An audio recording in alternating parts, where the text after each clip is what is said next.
우리는 지금 시민법을 살펴보고 있습니다. 시민법은 생활법입니다. 하나님의 백성은 어떻게 살아야 되는가? 네, 정말 중요한 거죠. 네. 하나님 백성다운 삶, 교회다운 삶이 우리에게는 중요합니다. 시민법은 소극적인 측면에서 살펴보면 이렇게 살면 안 된다라고 금지하고 있는 겁니다. 성도가, 하나님의 백성은 이렇게 살면 안 된다라고 얘기하는 거고, 적극적인 측면에서 보면 성도는 하나님의 백성이 이렇게 살아야 한다라는 걸 강조하고 있는 겁니다. 이렇게 살면 안 되고, 성경이 가르친 대로 이렇게 적극적으로 살아야 한다. 이게 일종의 생활 규범인 거죠. 우리는 어떻게 처신하고 어떻게 생각하고 어떻게 살아야 되는지 성경이 명백하게 여러분 알려주고 있는 겁니다. 우리는 하나님의 은혜로 구원받은, 구속받은 언약 백성이 되었습니다. 언약 백성은 언약 백성답게 살아야 되는 겁니다. 언약 백성답게 구별이 되게 여러분 살아야 되는 것입니다.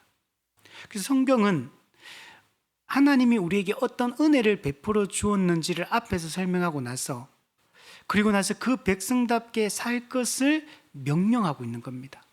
그래서 직설법이 앞에 나오고 명령법이 뒤따라 나오는 겁니다. 우리 서신서를 보면 전반부는 교리를 이야기하고, 그리고 후반부에는 실천에 대한 얘기를 하고 있는 겁니다. 그래서 우리는 이 거룩한 삶의 청사진을 어디에서 볼 수 있냐면 율법에서 볼 수 있는 거예요. 우리가 이 시민법을 살펴보면 언약 백성이 어떻게 거룩하게 실제로 살아야 되는지에 대한 그 청사진을 제시하고 있는 게 이 시민법이다, 생활법이다 라고 말할 수가 있습니다. 오늘날 많은 사람들이 교회에 대해서 실망하고 교회를 떠나는 이유가 무엇이냐면 진리 그 자체를 몰라서 떠나는 사람들이 있을 것이고, 근데 또 많은 경우에 있어서는 언약 백성이 언약 백성답지 않기 때문에 그 생각이나 말이나 그 삶이 그들에게 전혀 매력적으로 다가오지 않는 겁니다. 구별되게 거룩하게 다가오지 않기 때문에 여러분 교회를 떠나는 것입니다. 하나님의 이름이 믿는 자라고 외적 신앙 고백을 하는 우리의 삶을 통해서 평가를 받고 있는 거고, 결국에는 그들이 교회를 떠나는 것으로 끝나는 게 아니라 하나님을 떠나는 것으로 결국에는 그렇게 귀결되는 경우들이 상당히 많습니다. 그러면 우리가 우리의 삶을 돌아보고 우리가 정말 어떻게 살아야 되는지 잘 생각을 해보아야 됩니다. 우리가 지금 율법을 살펴보면 되게 실제적이라는 걸 알 수가 있어요. 이 원리들을 우리 삶에 실제적으로 적용해서 살아갈 때 우리 인간관계 속에서, 이 사회 속에서 구체적으로 어떻게 생각하고 판단하고 우리가 정말 그 행동을 해야 되는지 원리들을 충분히 이해할 수 있어요. 우리는 살면서 실제적인 문제들을 계속 만납니다.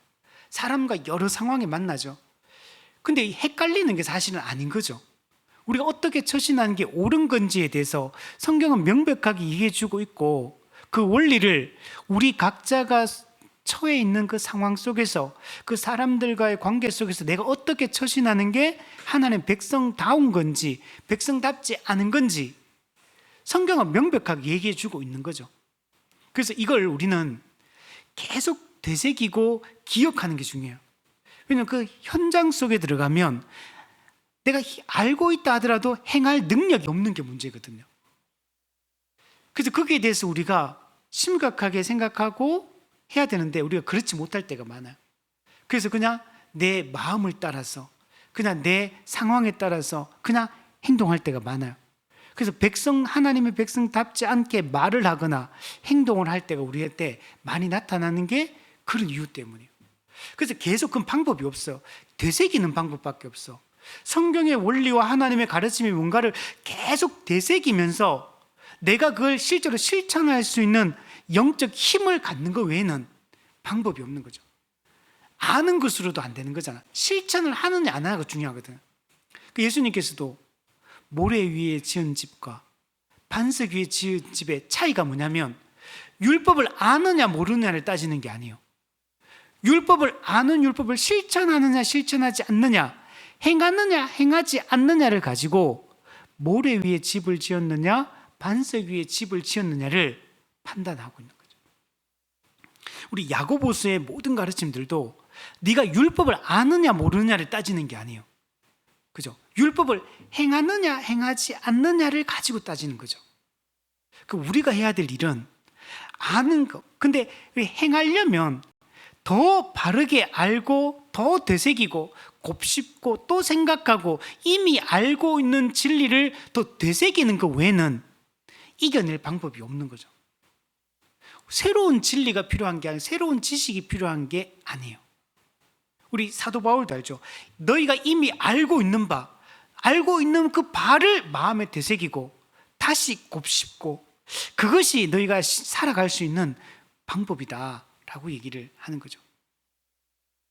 우리가 자칫 잘못하면 나 이거 다 알고 있는데, 이거 옛날부터 알고 있는 건데 알고 있는 게 문제가 아니고 행하느냐 행하지 않느냐가 중요한 거예요.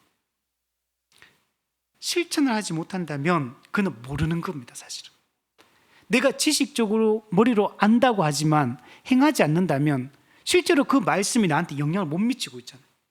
그 말씀에 나는 영향을 안 받고 있는 사람이니까 그는 모르는 거죠, 사실은. 자, 그래서 우리가 이 말씀들을 잘 살폈으면 좋겠습니다. 그래서 율법을 앞으로 공부를 많이 해야 돼요. 우리 율법 공부가 따로 있거든요. 나중에 우리가 기회가 되어지면 오후 시간을 이용해 가지고 우리 집에서 잠깐 멈추고 율법에 대해서도 차근차근 공부를 하면서 우리의 믿음을 좀 굳건하게 세울 수 있으면 좋겠다 생각이 듭니다. 자, 오늘 본문은 세 가지 내용을 다루고 있습니다. 크게 보면 7절부터 9절까지는 맡긴 돈이나 물품에 관한 법이에요. 여기서 중요한 건 맡겼다는 게 중요해요. 맡겼다. 맡긴, 뭘 맡긴? 돈이나 물품을 맡긴 거고 10절부터 13절까지는 맡긴 가축에 대한 거예요. 가축을 맡긴 경우에 어떻게 해야 되느냐. 14절 15절은 이거는 빌려온 가축, 빌려온 것에 대해서 우리가 어떻게 처신해야 되느냐. 그러니까 앞에 두 개 같은 경우는 맡긴 경우를 얘기하고 14, 15절 같은 경우는 빌려온 것에 대한 이야기를 하고 있는 겁니다. 자, 이 내용들을 하나씩 한번 살펴보면 먼저 7절부터 9절에 보면 여기는 맡겨진 돈이나 물품, 돈을 맡길 수도 있고 물품을 맡길 수 있어요. 근데 맡겼는데 그 맡은 자가 맡았는데 이 도둑을 맞았어요. 그러면 이때 이걸 어떻게 처리해야 되느냐, 여기에 대해서 이야기를 합니다. 자, 먼저 7절 8절에 보면 한번 보시면 사람이 돈이나 물품을 이웃에게 맡겨 지키게 하였다가 그 이웃집에서 도둑을 맞았는데 그 도둑이 잡히면 그 도둑은 갑절을 배상을 해야 됩니다. 근데 만약에 도둑이 잡히지 아니하면 그 집 주인이 재판장 앞에 가서 자기가 그 이웃의 물품에 손댄 여부의 조사를 받아야 된다. 자, 도둑이 잡히면은 그 도둑이 훔쳐갔으니까 그 도둑이 배상하면 돼. 그 도둑이 두 배로 갑절로 배상하면 돼요. 도둑이 잡히지 않을 때는 그 맡은 자가, 맡긴 자가 아니고 맡은 자가 내가 그 물건을 손 안 댔다, 내가 훔치지 않았다 라는 걸 여러분 조사를 받고 증명을 여러분 해야 되는 겁니다.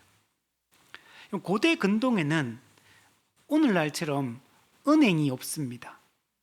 은행이 없기 때문에 사람들이 여행을 떠나거나 또는 자기 재산을 좀 안전하게 보관하고 싶을 때 내 힘만으로는 내가 내 물건을 잘 보관할 능력이 없다고 판단되어지면 이 돈이라든지 물품을 다른 사람, 좀 신뢰할 만한 사람한테 이걸 맡겨서 그 사람에게 좀 맡아달라 이렇게 부탁하고 하는 것이 이게 상당히 일반적인 이런 모습이었어요. 내가 여행을 간다, 우리 집은 흐름에 허술해. 그러면 누가 도둑질 할 수 있잖아요. 그렇기 때문에 안전하게 내 돈이나 물품을 맡아줄 사람에게 맡기는 경우가 많은 겁니다. 근데 이때 여기는 뭐가 중요하냐면 상호 신뢰가 기반이 돼야 돼요. 신뢰하지 않는 사람한테 맡기지 않겠죠. 그 상호 신뢰가 중요하고, 그리고 그 맡은 자 입장에서는 적극적으로 그 맡은 돈이나 물품을 보호해야 될 의무가 여러분 있는 겁니다. 여기서 맡겨 지키겠다 그러잖아요. 맡겨 지키겠다. 단순히 장소만 제공해 준 게 아니야. 그래, 여기 갖다 놔라. 근데 나 잃어버리든지 어떻게든 나는 잘 모른다. 이렇게 말하는 게 아니라는 거야. 맡길 때는 맡은 자가 이제는 보호해야 될, 적극적으로 보호해야 될, 지켜야 될 의무가 여러분 생기는 겁니다.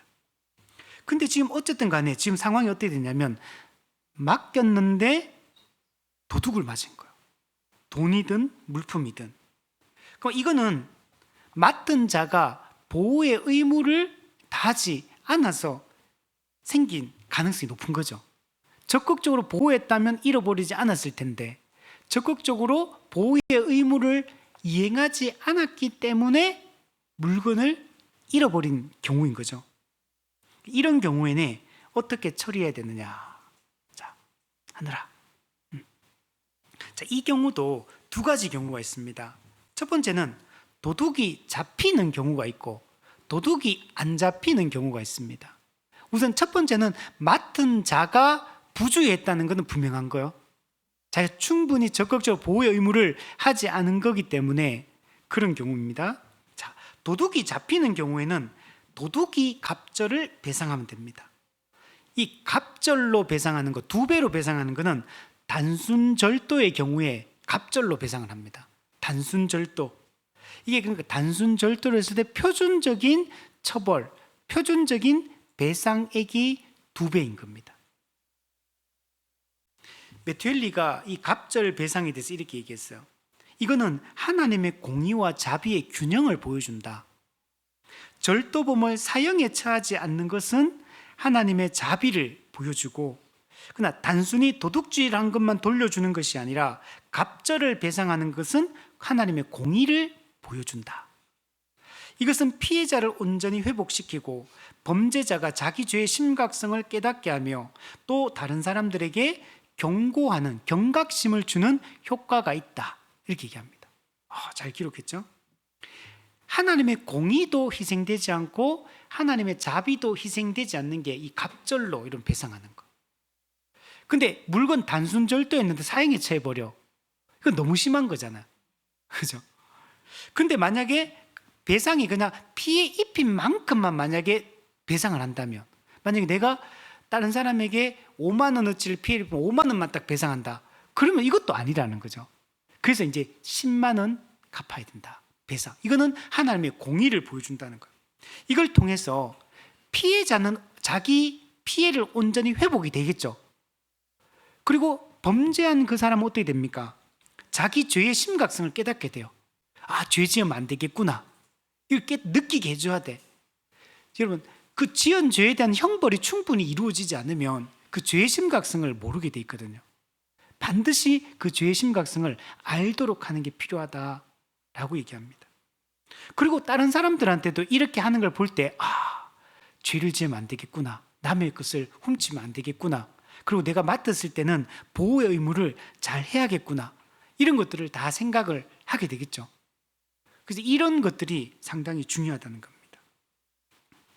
자, 우리도 이 내용을 우리 생각해 보면 우리 현실의 삶 속에서도 우리가 어떤 문제가 발생했을 때 이 원리들을 가만히 곱씹어 보고 생각해 보면 우리가 어떻게 처리하고 어떻게 이 처신하는 것이 옳은지를 알 수가 있겠죠.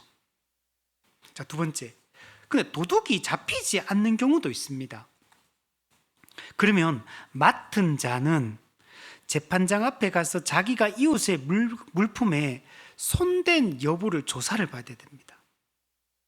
손댄 여부, 이게 다른 번역들은 이게 좀 다르게 했는데 이 부당하게 취하는 걸 얘기합니다. 부당하게 내가 취하지 않았다, 횡령하지 않았다라는 걸 증명을 해야 된다는 거예요. 그래서 누구한테 가냐면 재판장 앞에 갑니다.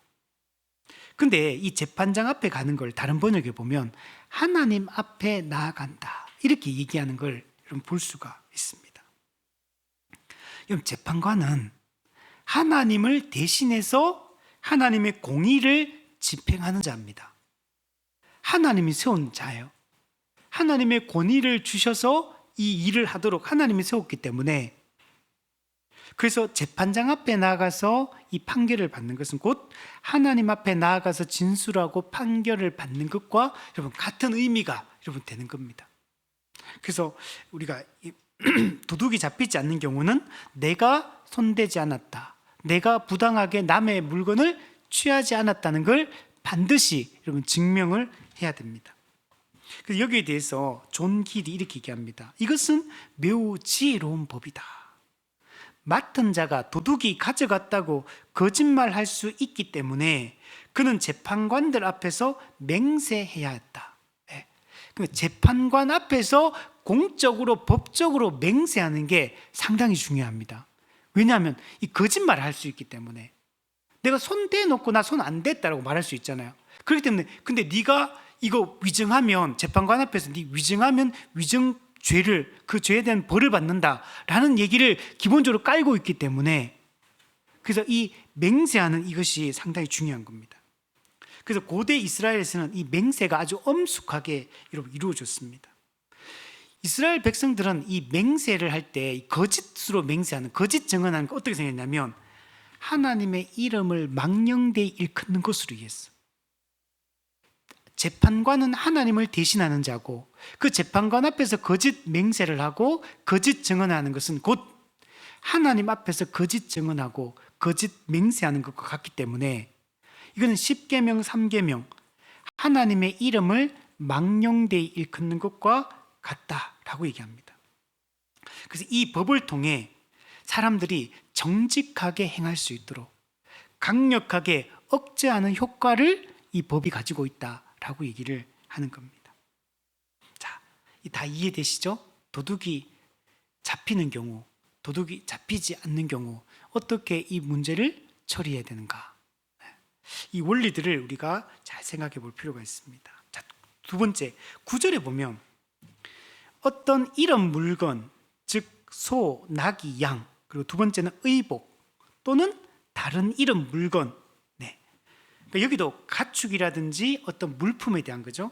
이걸 잃어버렸어요. 근데 어떤 사람이 이러기를 이것이 그것이라 하면, 이건 말은 뭐냐면 그게 내 거다 이렇게 말한 거야. 그거 내 거야 이렇게 주장하는 거야.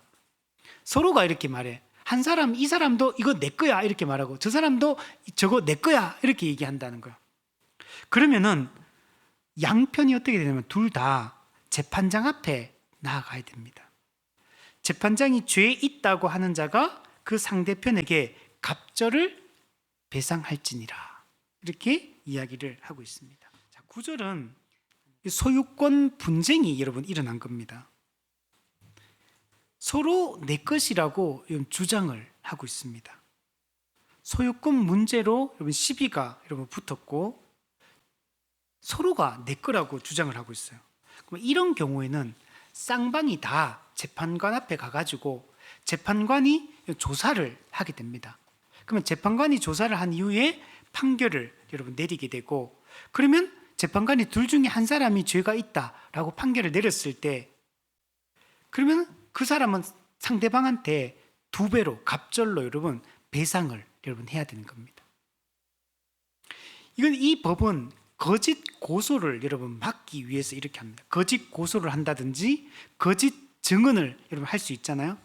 자기 게 아니면서도 내 거라고 주장을 하니까 이제 거기에 대해서 재판관이 판단을 객관적으로 하도록 한 겁니다. 그래서 거짓 증언을 했을 때는 이 벌을 받는다.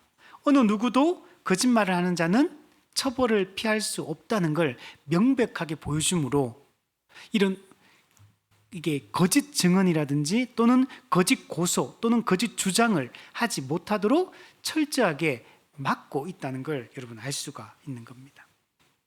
자, 그래서 이 7절부터 9절까지는 맡은 자의 책임에 대한 얘기를 여러분 하고 있는 겁니다. 맡은 자는 책임이 있는 겁니다. 상대방이 나를 신뢰해서 맡겼잖아요. 그럼 나는 그것을 맡을 때 나를 신뢰하는 그 사람의 그 신뢰에 응답을 해야 되는 겁니다. 그러면 맡은 그 책임을 내가 여러분 져야 되는 겁니다. 그러면 맡은 자라는 얘기는 우리가 여러분 청직이다라는 얘기를 하고 있는 겁니다. 여러분 성도는 모두 다 하나님의 청지기로 여러분 부름을 받은 겁니다. 그럼 하나님이 우리한테 맡긴 게 있는 거요. 그 맡긴 것에 대한 책임을 우리는 하는 게 여러분 필요합니다. 성도가 가지고 있는 모든 것은 하나님의 것이고 하나님이 우리에게 맡겨준 거예요. 그럼 이 땅에서 우리는 청지기로서의 그 사명을 잘 수행하는 것이 중요합니다. 우리는 소유주가 아닙니다. 우리는 관리자입니다. 하나님이 나한테 뭘 맡겨주셨습니까? 우리의 시간을 맡겨주셨고, 우리의 물질을 맡겨주셨고, 우리에게 하는 사명을 맡겨주셨고, 하나님이 우리에게 맡겨주신 이 모든 것에 대해서 우리가 잘 관리하고 하나님이 우리에게 맡긴 그 목적을 달성하기 위해서 우리가 힘쓰는 것이 여러분 중요합니다. 10계명, 8계명에 도둑질하지 말라는 계명이 있잖아요. 이거는 단순히 남의 것을 취하지 말라, 남의 것을 도둑질하지 말라 이 의미만 여러분 담겨 있는 게 아니고 맡겨진 것을 신실하게 관리하라 이런 의미도 이런 담겨 있는 거예요. 남의 것을 취하지 말라, 도둑질하지 말라가 있는 게 아니라 맡은 것을 잘 관리해라, 끝까지 책임을, 보호의 의무를 다해라 이런 의미까지도 여러분 담겨 있는 겁니다. 누군가가 나한테 뭔가를 맡겼을 때 우리는 그걸 소중하게 여러분 다루고 소중하게 그 주인에게 다시 되돌려 줄 때까지 책임을 여러분 다해야 되는 거죠. 그때 명절에 제 동생 집에 갔는데 그 동생 부부 집에 지인이 강아지를 맡겨놨더라고요. 그러면 그 강아지가 주인이 올 때까지 강아지를 잘 보호해가지고 되돌려줄 책임이 있어. 물론 그 강아지를 맡았을 때 내가 알바비 얼마 주겠다 이렇게 맡긴 것도 아니야. 그거는 내가 사실은 전적으로 그 사람은 나를 신뢰해서 맡겼고, 그러면 나는 그 사람이 나를 신뢰한 것에 대해서 뭔가 나한테 보상이 주어지는 건 없어 사실은. 그죠? 대신 더 수고롭지. 똥도 치워야 되고 밥도 줘야 되고 관리도 해야 되고 내 시간을 투자해야 되죠. 근데 그 사람이 나를 신뢰하고 맡겼잖아. 그러면 나는 그 사람에 대한 책임을 다하는 게 마땅한 거라는 거죠. 하나님이 우리에게 맡긴 것에 대해서도 우리가 책임을 다하는 것이 여러분 중요한 것입니다. 누군가가 우리에게 무언가를 맡겼을 때 우리는 내 것처럼 소중하게 여기고 다른 사람에게 피해를 입히지 않도록 해야 됩니다. 그렇게 하는 게 나를 신뢰해 준 그 사람에 대한 나도 신뢰로 보답하는 거기 때문에 그게 이웃사랑의 아주 중요한 하나의 방편인 거죠. 이웃사랑이 꼭 누군가에게 내 걸 나눠주고 뭔가를 수고해가 뭔가 실제로 돕는 거 꼭 그런 게 아니더라도 그 사람이 나를 신뢰해 준 것에 대해서 나도 신뢰로 보답하는 거, 이게 이웃사랑을 실천하고 그 한몸됨을 이어나가는 이런 방법이 여러분 되는 겁니다. 그래서 마이클 호튼이 청지기는 소유주가 아니라 관리자다.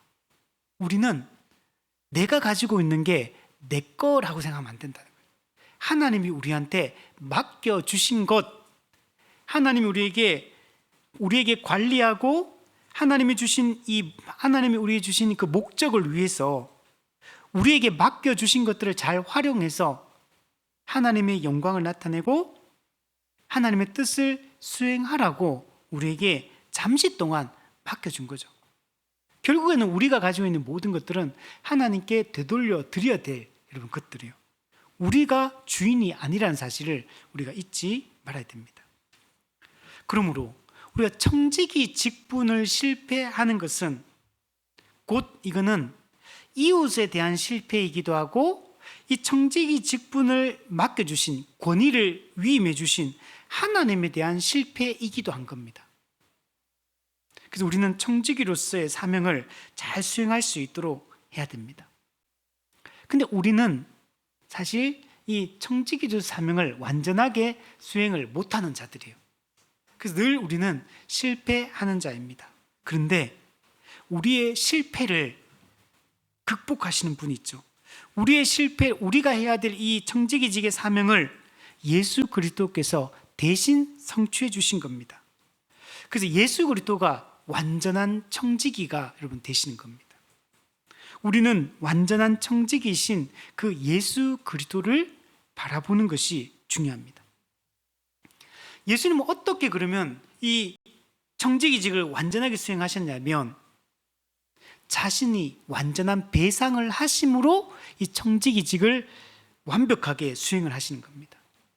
예수님이 자기 자신을 온전히 희생제물로 내어주셨기 때문에 완전한 배상을 하셨기 때문에 하나님께서 우리에게 맡겨주신 그 청지기직의 사명을 완수할 수가 있게 여러분 된 겁니다.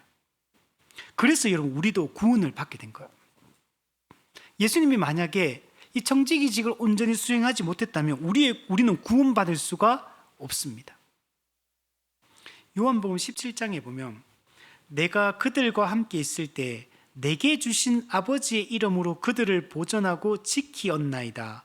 그 중에 하나도 멸망하지 않고 다만 멸망의 자식뿐이오니 이는 성경을 응하게 함이니이다.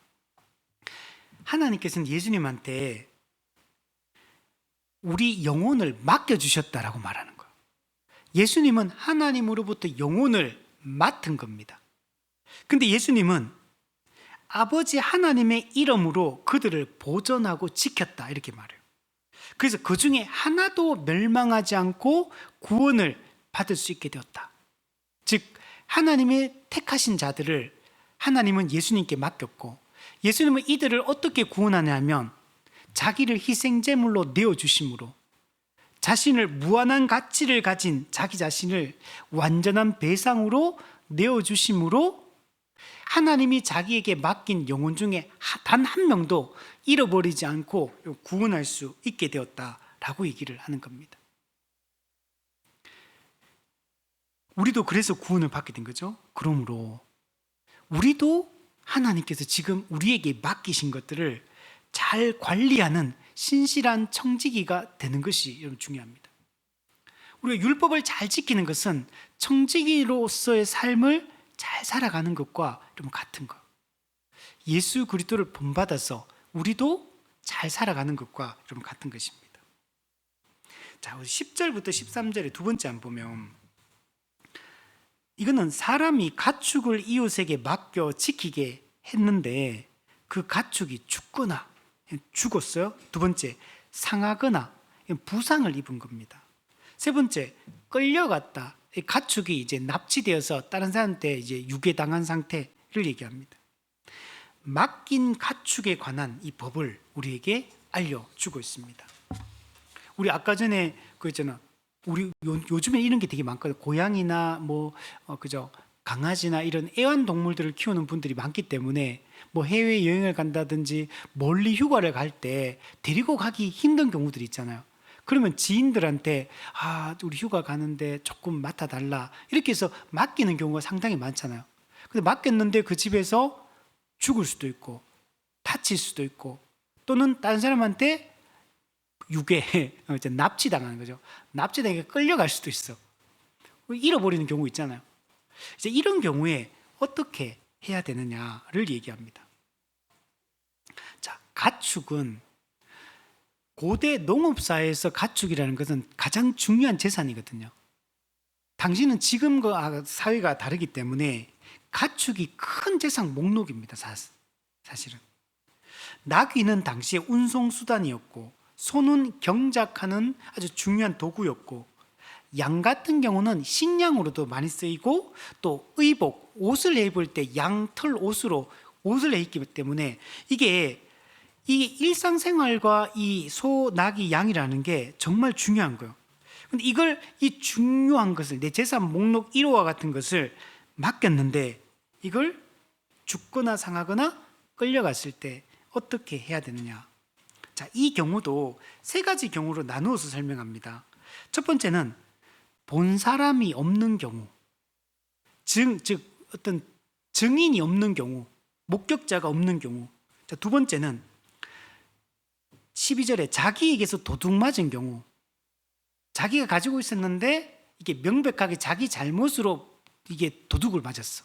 이런 경우. 세 번째는 가축이 찢겨서 죽은 경우. 이거는 야생 동물한테 가축이 희생당한 경우, 찢겨 죽은 경우, 이렇게 나누어서 이야기를 하고 있습니다. 자, 먼저 10절부터 11절 중반절까지 보면 본 사람이 없으면 두 사람 사이에 맡은 자가 이웃의 것에 손을 대지 아니하였다고 여호와께 맹세할 것이요 그 임자는 그 맹세를 그대로 믿을 것이며 그러면 그 사람 맡은 자는 배상하지 않는다. 이렇게 얘기를 하고 있습니다. 자, 첫 번째, 본 사람이 없는 경우, 증인이 없어요. 그러면 그곳에서 무슨 일이 일어났는지 사실은 알 수가 없는 겁니다. 요즘처럼 무슨 CCTV가 있는 것도 아니고 아무도 본 사람이 없잖아요. 그러면 그게 그 사람이 맡은 자가 부주의했는지 아니면 불가항력적인 어떤 사고를 당해서 이 피해를 입었는지 누구 책임인지 알 수가 없어요. 이거는 본 사람이 없기 때문에. 자, 이런 경우에는 자, 이거는 그러니까 확인할 수가 없는 거, 증거를 증명할 수가 없는 경우예요. 이런 경우는 어떻게 하느냐? 오늘날에 이런 경우 어떻게 했습니까? 거짓말 탐지기를 쓴다든지, 그죠? 뭐 CCTV 찾고, 뭐 아니면 자동차 요즘 블랙박스 찾아가지고 한다든지, 뭐 이런 방법이 있겠지만 이 시대는 이런 게 없잖아요. 이때는 어떻게 했냐면 하나님의 이름을 걸고 맹세하는 겁니다. 나 하나님의 이름을 걸고 나는 이것에 대해서, 이 가축에 대해서 아무 책임 없다. 내가 잘못한 게 아니다. 보호의 의무를 다하지 않은 것도 아니고 내가 실수를 한 것도 아니고 내가 책임이 없다라는 걸 하나님 앞에 맹세하는 거예요. 이거는 하나님 앞에 맹세하는 것은 하나님을 증인으로 삼는 거예요. 그리고 하나님을 증인으로 삼을 때는 만약에 내가 거짓말을 했다면 나 하나님께 벌 받겠다. 나 하나님께 저주 받겠다라는 걸 맹세라는 건 깔고 있는 겁니다. 근데 만약에 거짓 맹세를 한다면 10계명 3계명의 여호와의 이름을 망령되게 부르지 말라라는 이 10계명 3계명을 위반하게 돼요. 엄청난 큰 죄를 짓게 되는 겁니다. 이게 나중에 레위기 19장에 보면 너희는 내 이름으로 거짓 맹세하여 내 하나님의 이름을 욕되게 하지 말라라고 이렇게 금지하고 있어요. 거짓 맹세는 하나님의 이름을 욕되게 하는 것이다.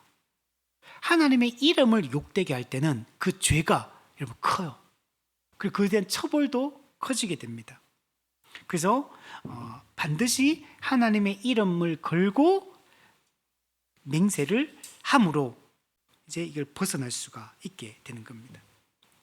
존 트랩이 여기에 대해서 이렇게 얘기합니다. 증인이 없다는 것은 진실을 밝히기 어렵다는 걸 의미한다. 이것이 인간 사회의 딜레마이다. 우리는 완전한 지식을 가지고 있지 않으므로, 하나님은 완전한 지식이 있지만 우리는 완전한 지식이 없어요. 그러면 다 알 수가 없죠? 그러므로 우리는 신뢰와 맹세에 의존해야 된다. 하나님만이 모든 것을 보시는 분이기 때문에 하나님이 모든 걸 보잖아요. 모든 걸 살피는 분이잖아요. 하나님의 눈앞에서 벗어나 있는 건 없잖아요. 하나님 모든 걸 다 일어난 모든 일을 다 알고 있는 분이고 다 보신 분이에요. 그래서 그 하나님 앞에서 맹세를 하는 거예요. 그리고 이 하나님 앞에서 이 맹세는 내가 지금 거짓말하는 게 아니다. 내가 진실을 지금 말하고 있다. 내가 내 진실성을 증명하는 최후의 수단이 뭐냐? 하나님 앞에서 맹세하는 거예요. 하나님의 이름을 걸고 맹세를 하는 겁니다. 자, 이 맡은 자는 이 경우에는 이렇게 해야 돼요. 그러면 이렇게 얘기했을 때 맡긴 자는 어떻게 되냐? 맡은 자가 하나님 앞에 한 맹세를 여러분 이게 좀 그대로 믿어야 돼요. 이게 중요해요. 신뢰하고 받아들여야 된다라고 얘기합니다. 참 이게 중요하죠. 이제 솔직히 잘 안 믿어지는데, 근데 그 사람이 하나님 이름을 걸고 맹세했기 때문에 그걸 믿어야 된다는 거. 그게 기본 태도여야 된다. 근데 거짓말을 했어, 그 사람이 실제로는. 그럼 어떻게 됩니까? 하나님이 그 사람을 공의롭게 심판할 거라는 걸 믿어야 된다는 거예요. 1차적으로는 신자는 신자의 말을 믿어야 된다. 이게 기본이죠. 잘 안 되기도 해, 이게 사실은. 그게 이제 쌓여오는 그 행동이 있기 때문에 사실은 그럼에도 불구하고 사실 믿는 게 맞는 거죠. 그렇게 딱 그 사람이 그렇게 말했다면 우선은 1차적으로 그 액면가 그대로 믿어야 되는데, 저도 잘 못해가 우리 아내가 항상 믿으라고 이렇게 얘기해요. 그 이제 믿어야 되는 거죠, 기본적으로. 그게 맞는 거죠. 옛날에 행동을 소급해가지고 나 못 믿겠다 이렇게 되면 그것도 잘못된 거예요. 기본 태도는. 우린 사실 그렇잖아요, 그죠? 근데 그러면 안 된다는 거야. 저도 회개합니다, 이 부분에 대해서. 근데 기본적으로는 그 사람이 그렇게 말하면 기본적으로 믿자. 그리고 그렇게 하지 않은 것에 대해서 하나님이 심판하실 것이다. 하나님이 공의를 시행하실 것이다. 이렇게 기본적으로는 받아들여야 됩니다. 자, 이런 경우에는 맡은 자는 배상할 책임이 여러분 없어지게 되는 겁니다. 자, 이 부분에 대해서 메투엘리가 이렇게 얘기합니다. 이것은 놀라운 신뢰의 법이다. 신뢰. 그 사람이 그렇게 딱 하나님의 이름을 걸고 맹세하는 순간 그냥 무조건 그 사람을 믿어주는 거. 이 신뢰하는 거죠. 자, 주인은 맹세만을 근거로 손실을 감수해야 된다. 이 상황에 이미 내 가축은 이미 피해를 입은 상태거든, 사실은. 근데 이 사람이 나는 내가 안 했다라고 얘기하니까 그대로 믿어야 돼. 그러면 그 피해는 누가 감당해야 돼요? 주인이 그 피해는 그냥 감당해야 되는 거. 이게 성도의 태도다. 믿는 자의 태도다라고 지금 얘기를 하는 겁니다. 이것은 공동체 내에서 하나님을 경외하는 맹세의 신성함을 보여준다. 만약 사람들이 하나님 앞에서 거짓 맹세할 수 있다고 생각했다면 이 법은 작동하지 않았을 것이다. 그러나 하나님을 경외하는 사회에서는 이것이 신뢰와 평화의 기초가 되었다. 여러분, 이거 엄청난 걸 지금 얘기하는 거예요. 여러분, 우리가 타락한 인간이기 때문에 우리 이걸 이렇게 신뢰하기가 정말 이건 쉬운 일이 아니에요. 그리고 인간이란 존재가 한 번 하면 믿을 만한 행동만 하는 게 아니고 믿지 못할 행동을 너무 수없이 하기 때문에 그래서 신뢰하기가 쉽지 않거든요.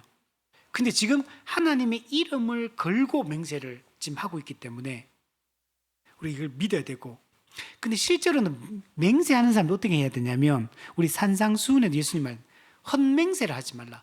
헛된 맹세를 하지 말라.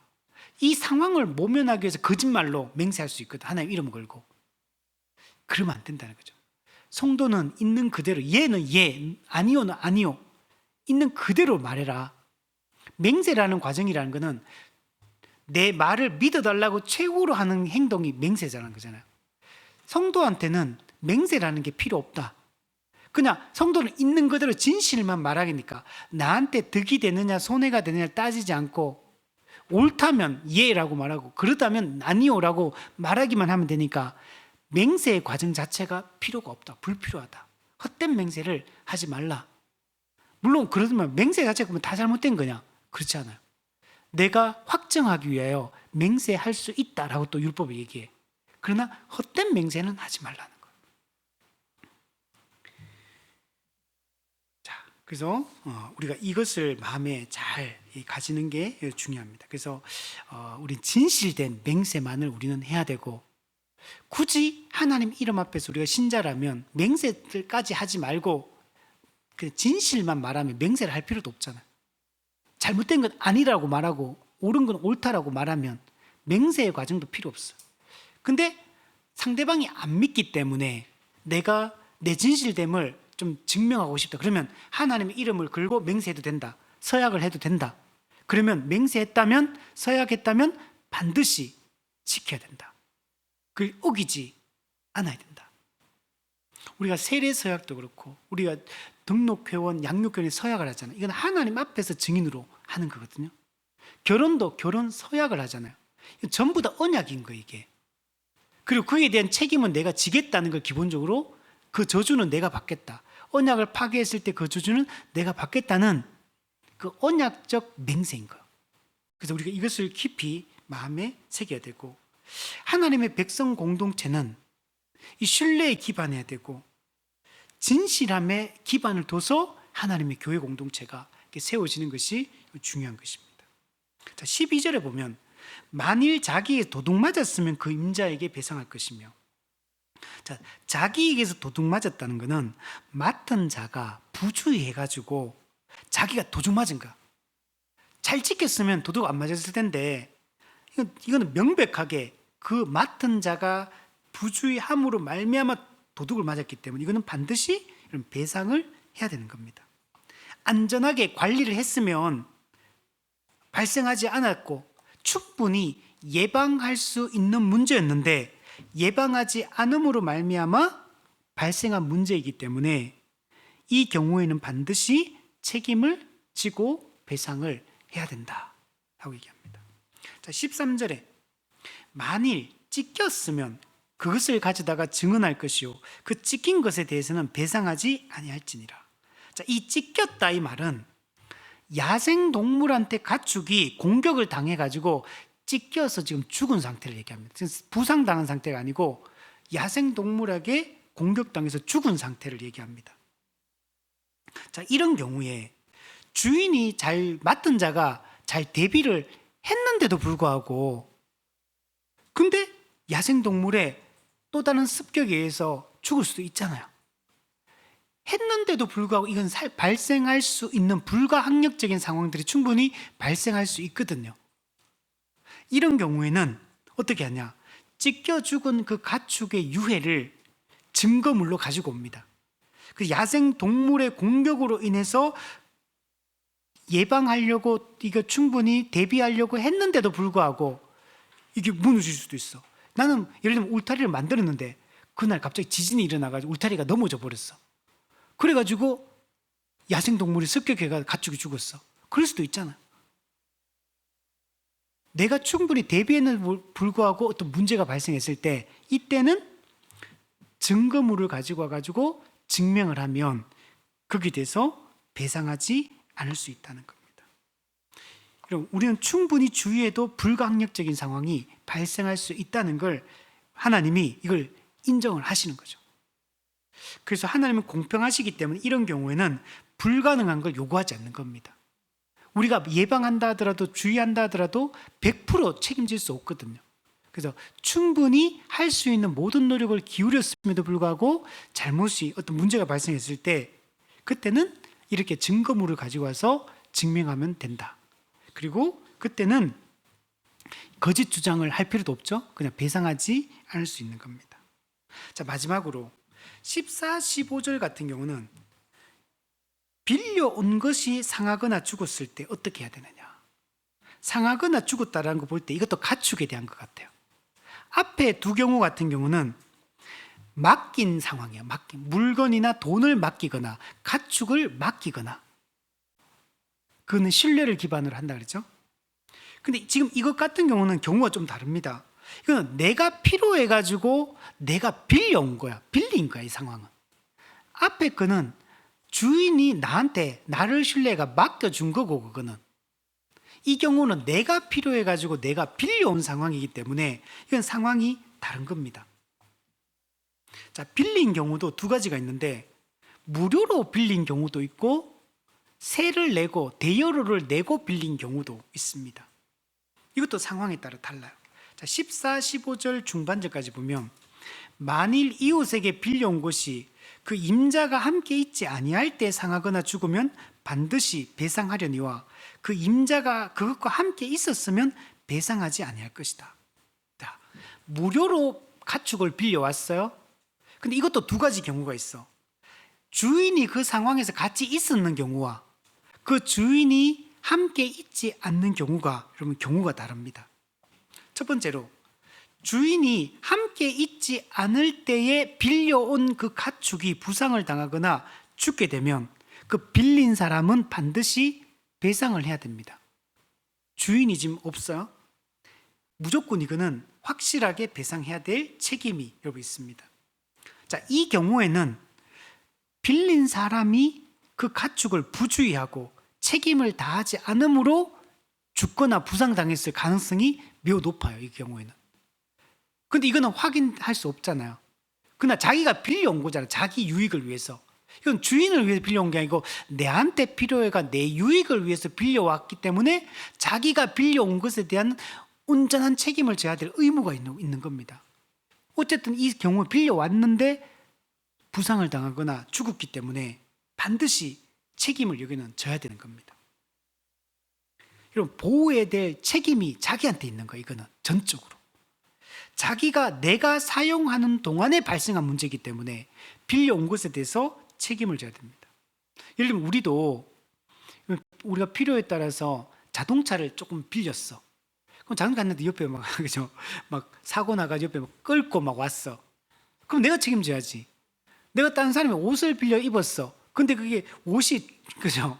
이게 심각한 이게 되돌릴 수 없는 어떤 문제가 발생했어. 그럼 내가 지 옷값을 지불해야 되고 당연히 배상을 해야 되는 거죠. 내가 빌려왔으니까. 빌려와서 사용하는 기간에 일어난 모든 문제에 대해서는 반드시 책임을 져야 된다는 겁니다.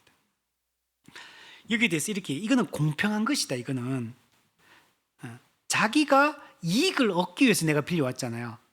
그러면 그 빌려온 것에 따르는 위험도 내가 감수를 해야 되는 거야. 그죠?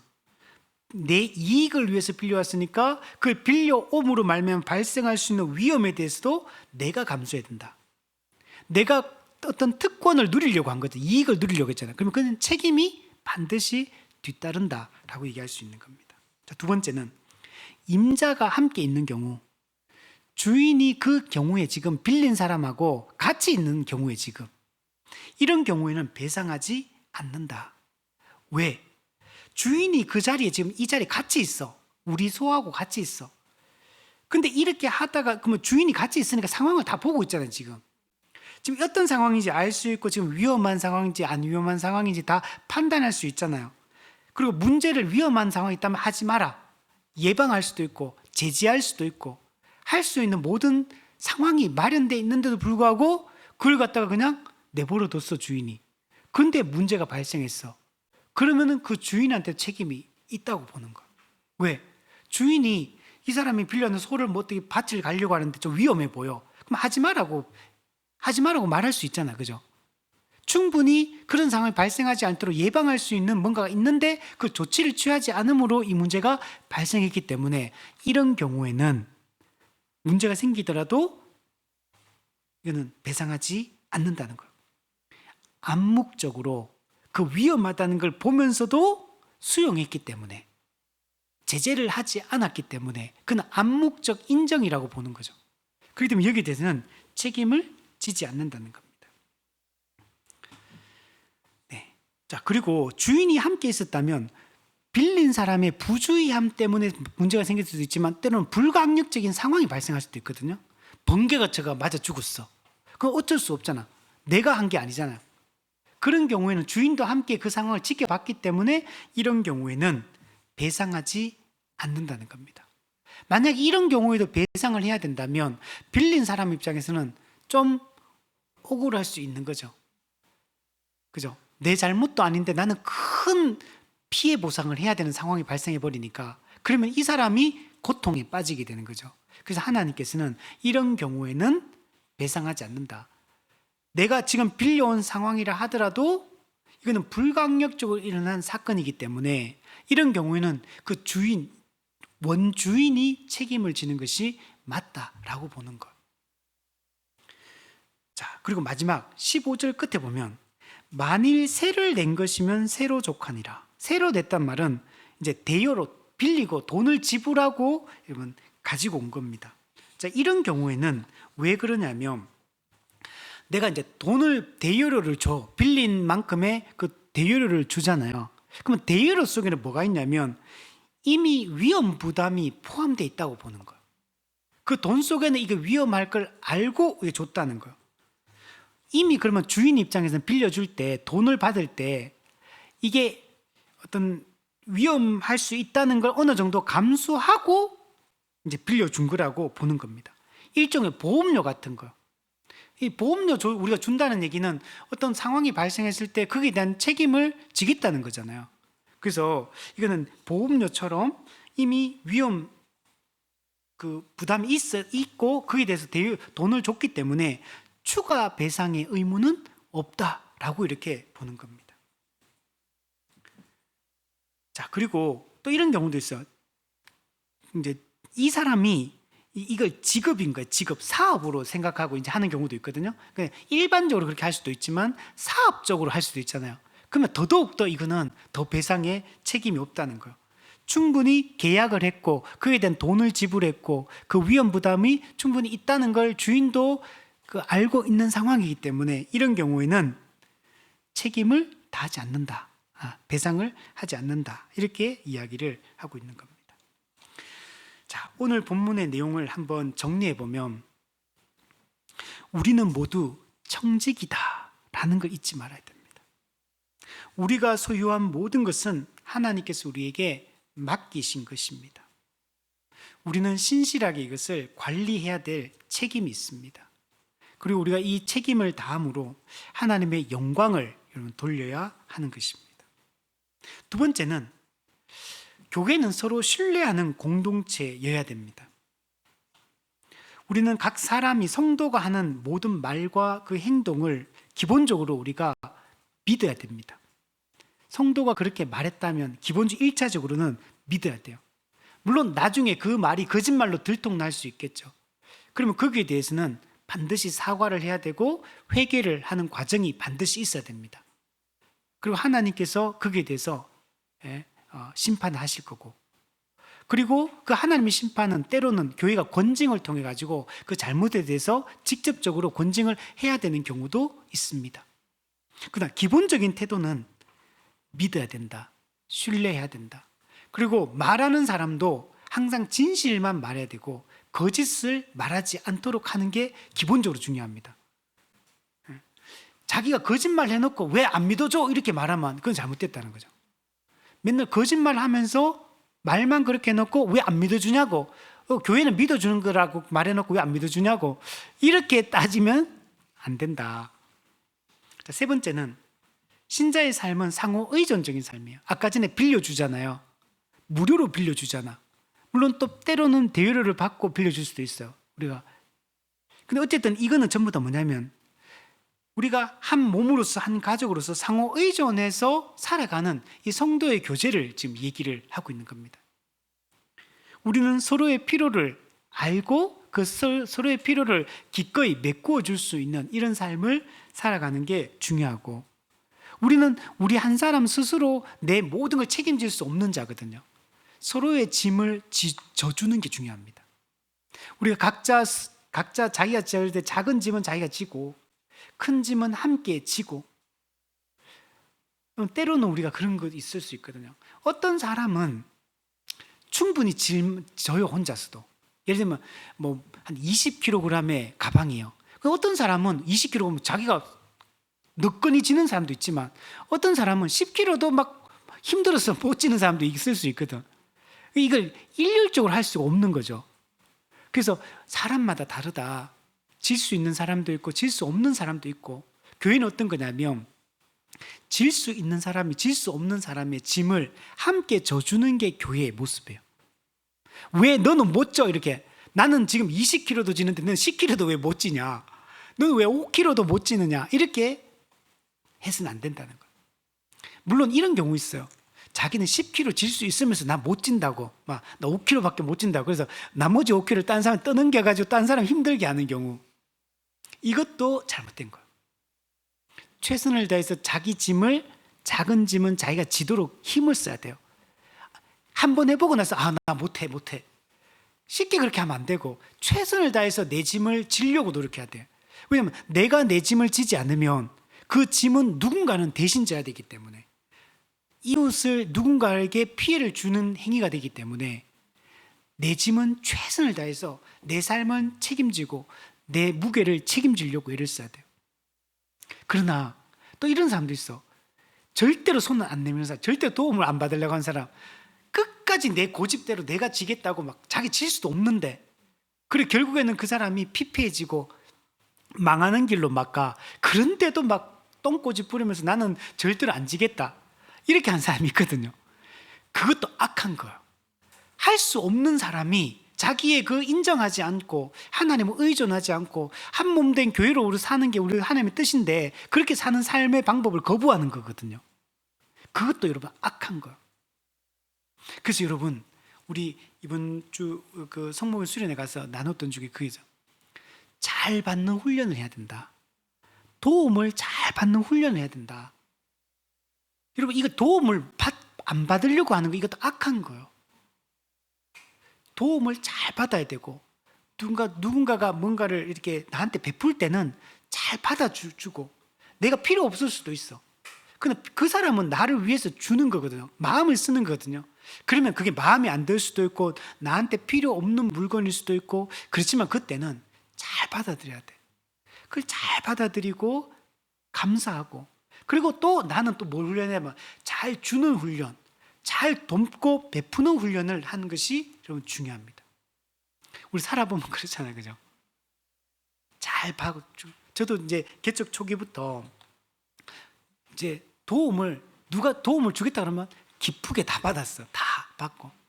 그러나 받기만 하면 돼요. 개척 교회니까 받기만 한다. 그러면 안 돼. 그래서 첫 주부터 바로 후원을 했습니다. 주는 사람은 그냥 감사합니다 하고 무조건 잘 받고 그리고 또 우리 교회가 또 후원의 대상들에게 또 후원을 계속했어요. 지금은 우리 교회에서 지금 후원하는 데가 지금 3군데 지금 후원하고 있거든요. 근데 원래 우리 교회가 처음부터 5교회를 했었어요. 5군데를 후원했거든요. 그때 선교사님이 그때 선교사님이 3분이었고 우리가 돕는 후원하는 단체가 개대 CCC 간사님도 후원했거든요. 그 5군데를 후원을 했었어요. 지금은 이제 좀 집중해서 이제 3군데로 하고 있지만 어쨌든 우리는 잘 돕고 잘 주고 잘 받는 이런 훈련들을 우리가 하는 것이 중요합니다. 자, 결론적으로 이 모든 것들을 우리가 청지기로 살아가야 되고 서로 신뢰하며 살아야 되고 상호 의존하며 서로를 기대어서 의지해서 살아가는 이렇게 살아가는 훈련들을 우리가 하는 게 중요한데 근데 우리는 이걸 완벽하게 할 수 없어요. 근데 이 모든 것을 예수 그리스도께서 여러분 성취하셨습니다. 그럼 우리는 이 모든 것을 성취하신 예수 그리스도를 붙들고 그분을 의존하고 살아가는 게 중요합니다.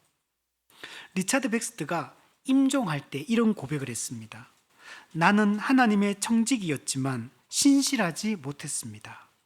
나는 많은 것을 빌렸지만 제대로 돌려주지 못했습니다. 그러나 그리스도께서 나의 모든 빚을 대신 갚으셨고 나의 모든 손실을 회복하셨습니다. 우리는 열심히 정직으로 살아가야지만 그러나 우리가 완벽하게 하지 못할 겁니다. 서로를 의지하고 서로를 의존하고 서로를 돕고 섬기며 살아가는 삶의 교회적 삶에도 한계가 있을 겁니다. 그러나 우리는 나의 연약함과 나의 한계가 있지만 이 모든 것을 이미 성취하신 예수 그리스도를 붙들고 그분의 은혜를 의지하고 우리가 살아갈 때 우리는 이 땅에서 우리도 더 올바른 청지기적 삶을 지금보다는 더 잘 살게 될 겁니다. 더 서로를 섬기며 살게 될 겁니다. 그리스도를 붙들 때만이 지금보다 더 충실한 삶들을 우리가 살아갈 수 있음을 믿고 그리스도가 우리로 행하신 일들을 더 깊이 묵상하고 이제는 우리도 그리스도의 그 살아갔던 그 발자취를 따라서 우리도 이제 정말 섬기고 돕고 나누며 살아갈 수 있는 이런 사람이 우리 되었으면